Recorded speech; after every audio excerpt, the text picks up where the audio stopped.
हर हर महादेव, घर घर महादेव। दोस्तों, भक्ति कथा चैनल में आप लोग का स्वागत है।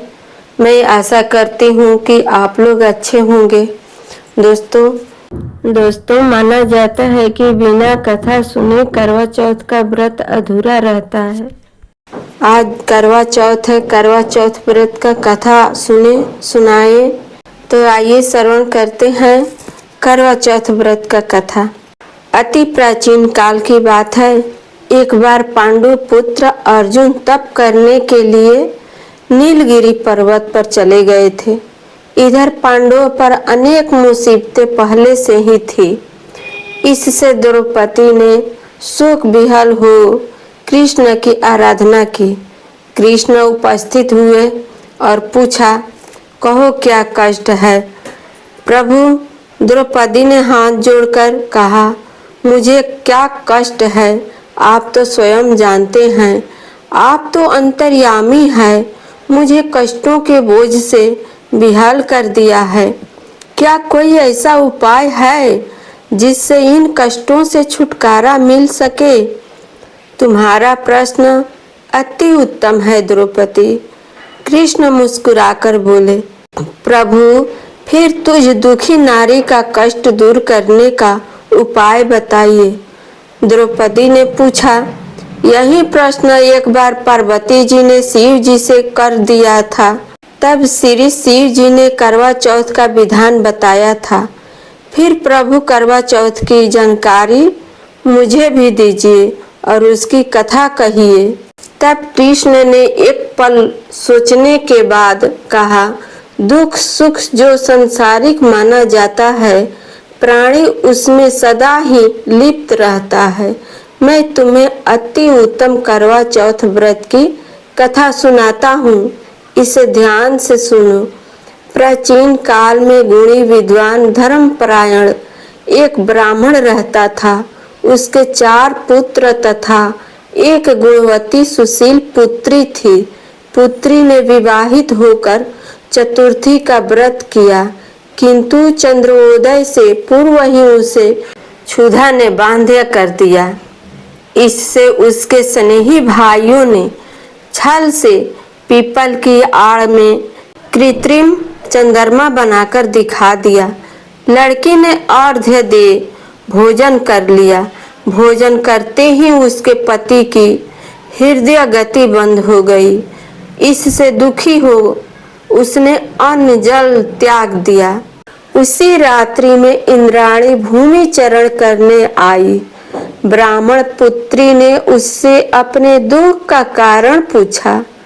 इंद्राणी ने बताया, तुम्हें करवा चौथ व्रत में चंद्र दर्शन से पूर्व भोजन कर लेने से यह कष्ट मिला है। तब उस लड़की ने अंजलि बांधकर विनय की कि इससे मुक्त होने का कोई उपाय बताइए। इस पर इंद्राणी ने कहा, यदि तुम विधि पूर्वक अगली करवा चौथ का व्रत करो तो तुम्हारे पति पुनर्जीवित हो जाएंगे। कन्या ने ऐसा करने का वचन दिया तो उसका पति स्वस्थ हो गया। इस पर उस कन्या ने वर्ष भर प्रत्येक चतुर्थी का व्रत किया और अनंत अखंड सुहाग प्राप्त किया। श्री कृष्ण ने कहा, हे द्रौपदी, यदि तुम इस व्रत को करोगे तो तुम्हारे सभी संकट टल जाएंगे। इस प्रकार द्रौपदी ने यह व्रत किया और पांडव सभी क्षेत्रों में विजयी हुए। इस प्रकार सौभाग्य, पुत्र पौत्र आदि और धन्य धान्य की इच्छुक स्त्रियों को यह व्रत विधि पूर्वक करना चाहिए। इस व्रत में भगवान शंकर की आरती की जाती है। एक साहूकार था जिसके 7 बेटे और 1 बेटी थी। 7 भाई व बहन एक साथ बैठकर भोजन करते थे। एक दिन कार्तिक की चौथ का व्रत आया तो भाई बोला, बहन आओ भोजन करें। बहन बोली कि आज करवा चौथ का व्रत है, चांद उगने पर ही खाऊंगी। तब भाइयों ने सोचा कि चांद उगने तक बहन भूखी रहेगी, तो एक भाई ने दिया जलाया, दूसरे भाई ने छलनी लेकर उसे ढका और नकली चांद दिखाकर बहन से कहने लगे कि चल चांद उग आया है, अर्घ्य दे ले। बहन अपनी भाभियों से कहने लगी कि चलो अर्घ्य दे, तो भाभियाँ बोली तुम्हारा चांद उगा होगा, हमारा चांद तो रात को उगेगा। बहन ने जब अकेले ही अर्घ्य दे दिया और खाने लगी तो पहले ही गिलास में बाल आ गया, दूसरे गिलास में कंकड़ आया और तीसरा गिलास मुंह की ओर किया तो उसकी ससुराल से संदेशा आया कि उसका पति बहुत बीमार है, जल्दी भेजो।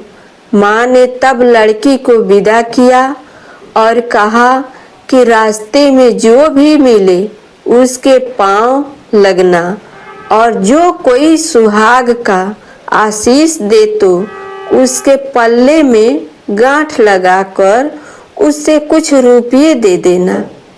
बहन जब भाइयों से विदा हुई तो रास्ते में जो भी मिला उसने यही आशीष दी कि तुम 7 भाइयों की बहन, तुम्हारे भाई सुखी रहे और तुम उनका सुख देखो। सुहाग का आशीष किसी ने भी नहीं दिया। जब वह ससुराल पहुंची तो दरवाजे पर उसकी छोटी ननद खड़ी थी, वह उसके भी पांव लगी तो उसने कहा कि सुहागिन रहो, सपूती हो। तो उसने यह सुनकर पल्ले में गांठ बांधी और ननद को सोने का सिक्का दिया। तब भीतर गई तो सास ने कहा कि पति धरती पर पड़ा है, तो वह उसके पास जाकर उसकी सेवा करने के लिए बैठ गई। बाद में सास ने दासी के हाथ बची खुची रोटी भेज दी। इस प्रकार से समय बीतते बीतते मृगशीर मार्गशीर्ष की चौथ आई तो माता बोली करवा ले, भाइयों की प्यारी करवा ले। लेकिन जब उसे चौथ माता नहीं दिखलाई दी तो वह बोली, हे माता, आपने मुझे उजाड़ा तो आप ही मेरा उद्धार करोगी, आपको मेरा सुहाग देना पड़ेगा। तब उस चौथ माता ने बताया कि पूस की चौथ आएगी, वह मेरे से बड़ी है, उसे ही सब कहना, वही तुम्हारा सुहाग वापस देगी। पौष की चौथ आकर चली गई, माघ की चली गई, फाल्गुन की चली गई, चैत्र बैसाख जेठ आषाढ़ और श्रावण भादो की सभी चौथ आई और यही कहकर चली गई कि आगे वाली को कहना। औसत की चौथ आई तो उसने बताया कि तुम पर कार्तिक की चौथ नाराज है, उसी ने तुम्हारा सुहाग लिया है, वही आपस कर सकती है, वही आएगी तो पांव पकड़कर विनती करना। यह बताकर वह भी चली गई। जब कार्तिक की चौथ आई तो वह गुस्से में बोली, भाइयों की प्यारी करवा ले, दिन में चांद उगानी करवा ले, व्रत खंडन करने वाली करवा ले, भूखी करवा ले।